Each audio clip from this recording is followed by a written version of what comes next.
Put a finger down. But if all your fingers aren't down, you are lying. Roblox edition. Put a finger down if you have ever pretended to be the opposite gender. Put a finger down if you've changed your Roblox style at least once. Put a finger down if you've pretended to be AFK to ignore someone.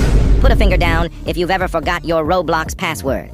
Put a finger down if you've worn one of these accessories. Put a finger down if you've ever received this notification. Put a finger down if your Roblox avatar has ever been roasted. Put a finger down if you've used an alt account to stalk someone. Put a finger down if you've asked someone for Robux. And put a finger down if you've trolled with a friend.